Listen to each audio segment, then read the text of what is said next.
Hello there, YouTube. It's me, OneGamer13, and I'm here with the supposed, I could call it, final episode of Dead Space 3. Now, what you're seeing in the background is the sped up footage of the last two episodes that I recorded. The reason that I'm not putting these out normally is because the audio for me was horrible. You could barely hear me, and I tried recording with some other people, but you could hardly ever hear them. You wouldn't even know that they were there unless I said something about them. Anyways, as I should continue, this video will kind of explain my thoughts about Dead Space 2, why I stopped my Let's Play of it, and something a little special at the end of it. Now, I'll first talk about some compliments that I have for the game. I have like a little list over to my right, but you won't be able to see it. I'll probably post it down in the description. So, my compliments with the game is that it's somewhat original. Like, for a horror video game based on science fiction, it's original in its idea that, like, it's in a space station, it's kind of like zombies, but not really. Like, an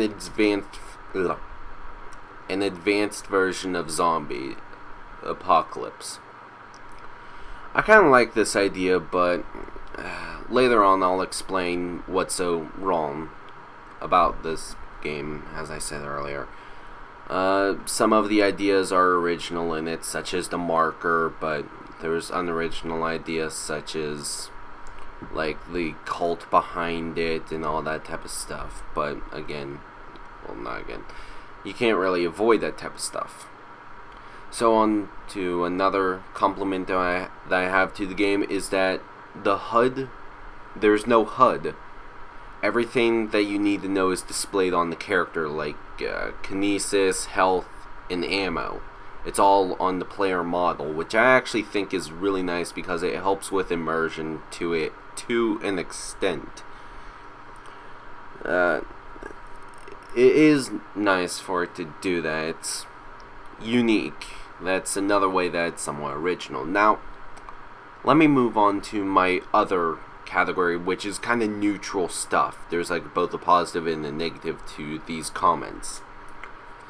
Some of the weapons are fun to use, like you saw how much fun I was having with that gun that shot a saw blade and I could rip apart enemies. But the problem with that is that you barely ever get any ammo for it. Fuel, ammo, you hardly get any. You mainly get them for the first 4 guns of the game, and that's why I keep with me.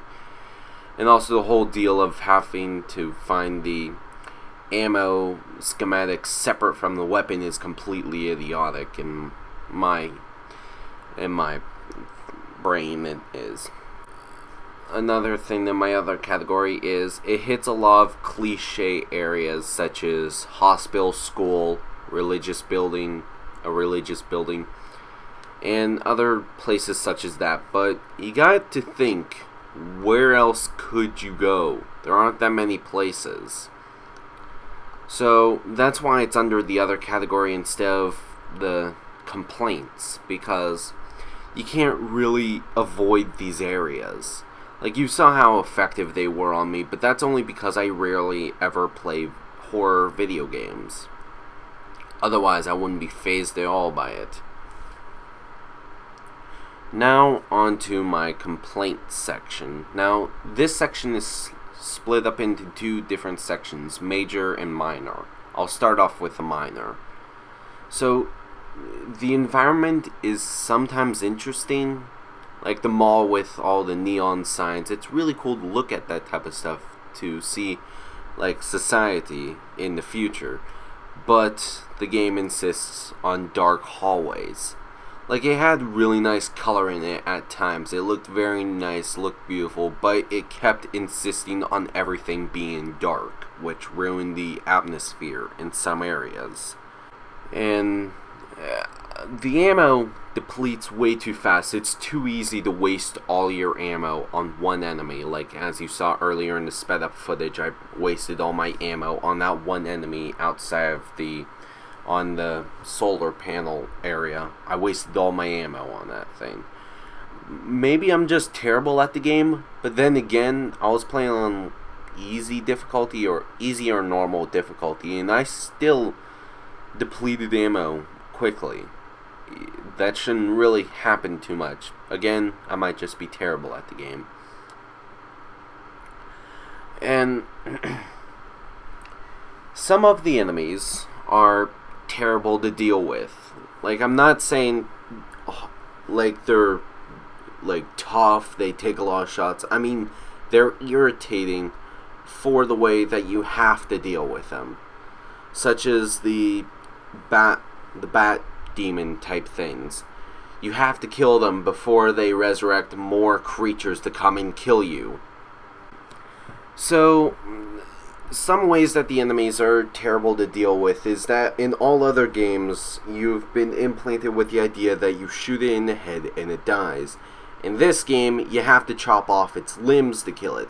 Now, this is a unique idea, but if you start applying that to every single creature in the game, it stops being...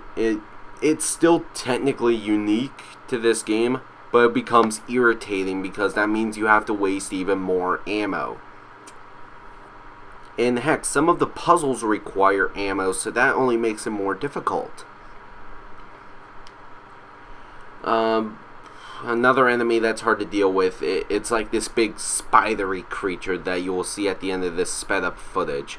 Basically, when you kill it, when you chop off its limbs, it breaks up into tinier creatures. And this is incredibly irritating because not only you now have about 10 more creatures to deal with, they're all the freaking size of a few pixels on the screen, which makes it so hard to kill them. The game is sometimes glitchy. Now, you may have not have noticed, but you notice it a lot easier while you're playing it. Sometimes creatures' limbs don't fly off when you shoot them. It's sometimes weird and glitchy at times. If you go back, you might see a few here and there. And finally, for my minor complaints category, the jump scares. This game continuously bets on jump scares to get you. In my opinion, they're one of the lowest forms of scaring. It is effective at times, but if half your game consists of freaking jump scares, you're doing something wrong, especially if it's a big licensed game like this. Okay, now on to my final section for my little rant about this. The major complaints about this game. Okay, I'll start off from the... I don't know how to organize this. Let's just continue. So, the game sometimes makes no sense. How I explain that is, like, this game's supposed to be realistic in the future and all that type of stuff. But where the game stops making sense is the necromorphs. The necromorphs themselves, and the different types of necromorphs, and how they function, it doesn't really make too much sense. It's kind of like the creature from the movie, what was that movie? I don't know, it's like that, The Thing. Necromorphs are akin, or similar, to the monster from The Thing. Like the classic one, not the newer one. In the terms that you have to basically kill the entire body to destroy it. In Dead Space 2, you have to chop off a X number of limbs to kill it. And they're kind of similar in that fashion, and they won't die until you do so. Now, the necromorphs themselves, they're supposed to be developed from humans, and some of the ways that the necromorphs work do not make sense when it's supposed to have adapted from human anatomy. And it doesn't make sense, especially the bat ones. How the frick did those form from humans, the bat ones, you know, the ones that like cling onto a body and turn into another one of them. How does that happen? And don't bullcrap me by saying, oh, sped up evolution. No, you can't change anybody that quickly. My next complaint is the game becomes boring really fast. Like, the jump scares just turn into nothing. You're no longer fazed by them after a while. And the enemies kind of stop being scary after a while. Like, they're not coming out in new ways. It's always, they either come through a panel or a air vent. Nothing else. They don't, like, pop out of bins or, well, that would actually be comical, but continuing on, it just becomes boring and repetitive. You go into a room, kill monsters that are there, proceed. Now, that's kind of the same formula for other games, but in this game, it's irritating because everywhere almost looks like the same scenery, and you're almost always dealing with the same enemies. Sure, they will introduce a few new ones every now and again, but it's almost always the same basic enemies. The AI for the enemies is sometimes easy to confuse. Like, for example, the stalker areas, where I was able to just step into another room, well, technically what's classified as another room in accordance to the game's logic, and those stalkers would get completely confused about where you are and do nothing except run around like their heads were cut off.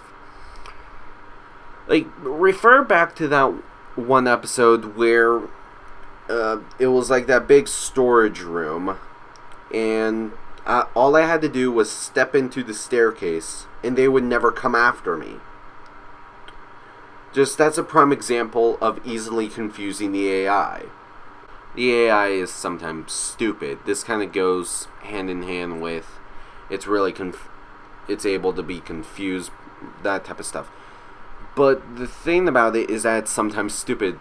For example, while I was holding the flamethrower, I pointed, started firing at it, and they didn't bother reacting to it.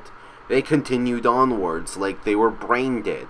Of course, they might be brain dead, but still, any type of animal that has instincts to hunt and instincts for self-preservation and killing of competition, they would know to go away from danger. It doesn't make sense. The enemies get stronger, but I didn't feel like I was getting stronger. Like, in the beginning of the game, it all felt fair. Like, they took a reasonable amount of shots. It was all fine and dandy, but they started introducing more and more monsters that were stronger and stronger and stronger.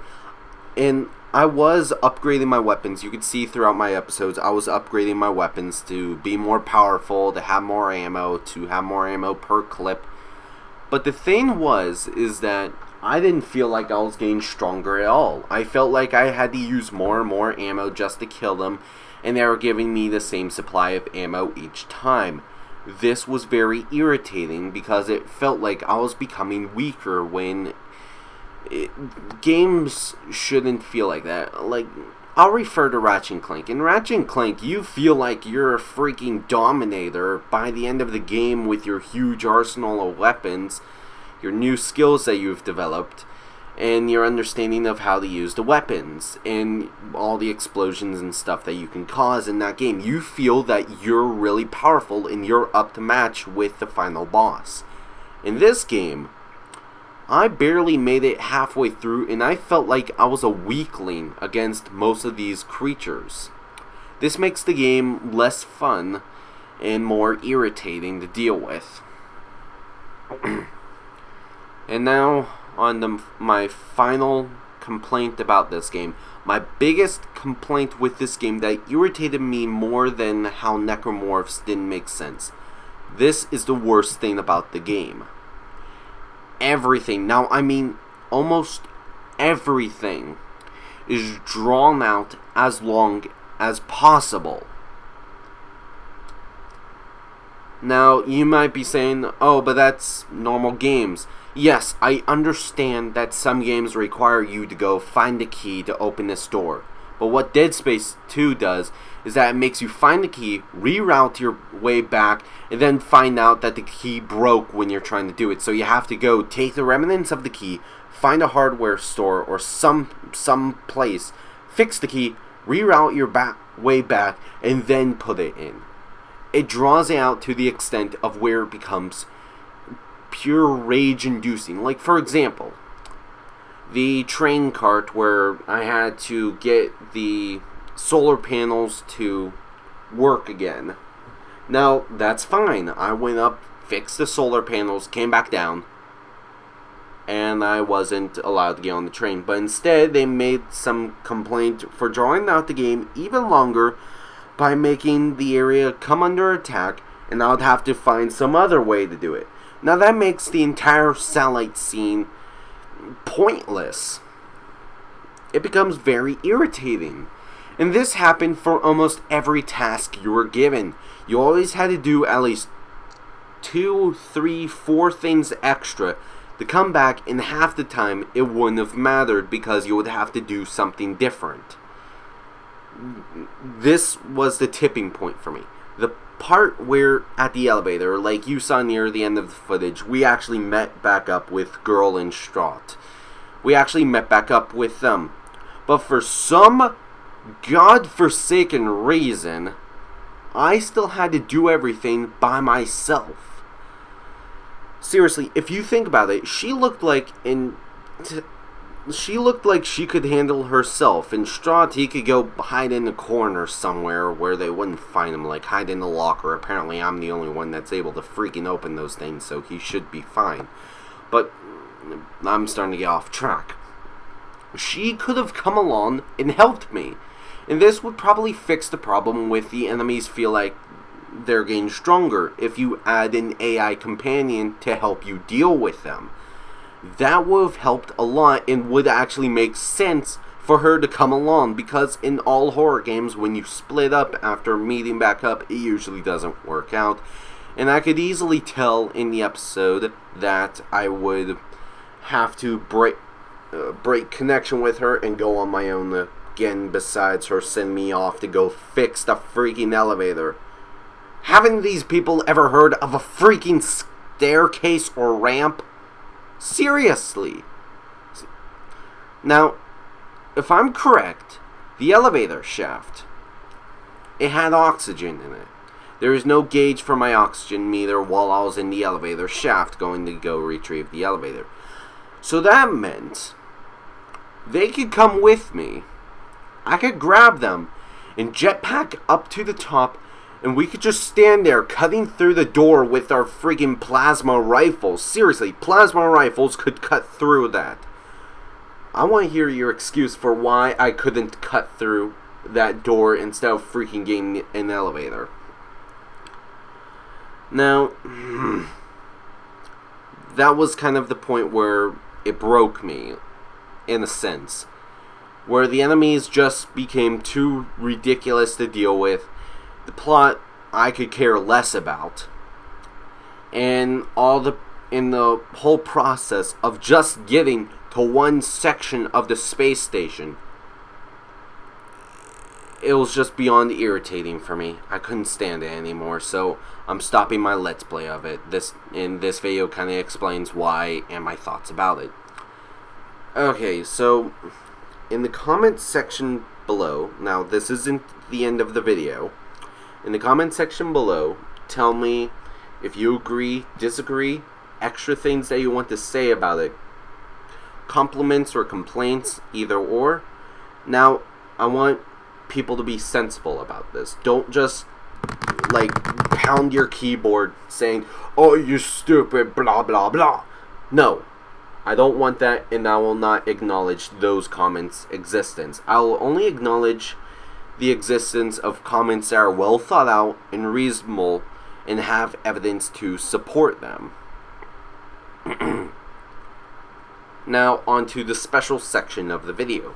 Because I'm stopping my Let's Play early, I'm going to do something special for you guys. this will be a video where you all get to vote on what my next Let's Play will be of. Now, I have 3 options for you to vote on. The first one is Fallout 3. In this Let's Play, I will not only do the main campaign of Fallout 3, I'll do all the DLCs and some mods if I can get them working. Like, if I could get mods to work, I'll have them in. I'll be doing all the DLCs in the main campaign of the game, plus any side missions I come across. The second option is the first Mass Effect game. I'll be playing through it, I'll be doing the story-heavy version of it. So, the final option is a mystery game, where you won't know what it is, and I'll randomly pick a game from my library of games to play. Wherever that game is, I'll make a Let's Play of it. So, in the comment section below, vote for which one you want me to do by typing in a comment. Do a Let's Play of Fallout 3, or do a Let's Play of Mass Effect, or pick out a mystery game. Okay. So, that's all you have to do to vote. Just type in the comments, do Fallout 3, or do Mass Effect 1, or the mystery game. So, along with that, you can write your compliments or complaints towards Dead Space 2 in a reasonable fashion, okay? I'm stressing that, otherwise I will not acknowledge your vote if it's not sensible. So, this has been OneGamer13 with my final thoughts, compliments, and complaints in a voting poll for Dead Space 2. If you're new to my channel, go down and press that little red subscribe button. And it's very easy, all it takes is one click and you'll be helping me out a lot. Put a like and a favorite on this video, though I wouldn't see any reason to doing so. Unless this supports your hatred towards Dead Space 2. And anyways, this has been OneGamer13, and I hope to see you all later.